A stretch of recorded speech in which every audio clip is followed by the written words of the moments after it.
বরাকে বন্যার পর ভয়াবহ রূপ নিচ্ছে নদীর ভাঙন।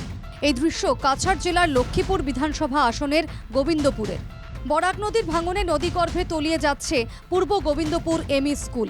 ইতিমধ্যে স্কুলের 90% চলে গেছে ভাঙনের গ্রাসে, ফলে বন্ধ রাখা হয়েছে বিদ্যালয়ের পাঠদান। এই স্কুলের মোট ছাত্রছাত্রীর সংখ্যা 115।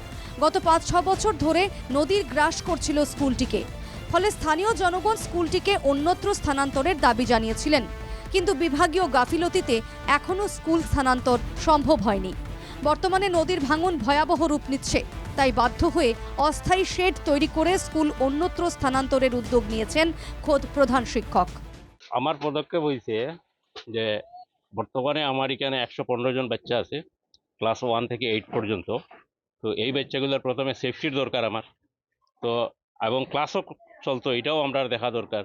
তো গতকালকে পর্যন্ত আমরা কন্টিনিউ ক্লাস হয়েছি, আমরা ক্লাস একদিনও বন্ধ হয়েছে না। আপনারা নিশ্চয়ই দেখলে যে পরিস্থিতি আছে, সেই পরিস্থিতিতে আমরা ক্লাস কিন্তু মেনটেন করিয়ে যাই। তো বর্তমানে আমরা এখানে অস্থায়ীভাবে আমরা মিটিংয়ে ওইটা ডিসিশন হয়েছে যে এখানে তো ক্লাস করা সম্ভব নয়, তাইলে আমরা অস্থায়ীভাবে ব্যবস্থা করা হইব। আমরা হয়তো এখানে কোনো একটা বাড়িতেও যাইতাম পারি, না হয় এখানে টেম্পোরারি আরও একটা শেড বানাইম। একটা শেড তো অলরেডি টেম্পোরারি আছে, আর আরও একটা শেড আমরা বানাইম, মোটামুটি ক্লাস আমরা কন্টিনিউ করার। উল্লেখ্য, গ্রামের আজিমউদ্দিন চৌধুরী নামে এক ব্যক্তি স্কুল তৈরির জন্য 1.5 বছর আগেই জমি দান করেছিলেন, কিন্তু সরকার ভবন তৈরির জন্য প্রয়োজনীয় অর্থ মঞ্জুর করেনি। তাই দীর্ঘদিন ধরে ঝুলে রয়েছে স্কুল ভবন তৈরির কাজ। প্রায় 10 বছর থেকে এই বরাক নদীর ভাঙনটা অব্যাহত। আমরা সব সময় ঊর্ধ্বতন কর্তৃপক্ষের সঙ্গে যোগাযোগ করেছি। কর্তৃপক্ষ আমাদের বারবার আশ্বাস দিচ্ছে যে আপনাদের কাজ হবে। তো আমাদেরকে একবার বিও ম্যাডাম বলেছেন যে আপনারা জমির ব্যবস্থা করুন।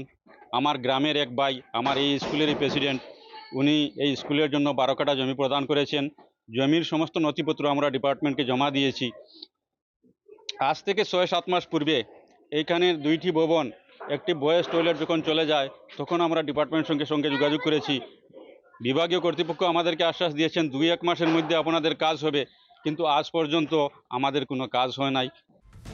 শীঘ্রই নতুন স্কুল ভবন তৈরির জন্য অর্থ বরাদ্দ করুক সরকার, এই আবেদন জানিয়েছেন গ্রামবাসীরা। নইলে বিঘ্নিত হবে ছাত্রছাত্রীদের পড়াশোনা। লক্ষ্মীপুর থেকে আহাদুল আহমেদের রিপোর্ট, NKTV বাংলা।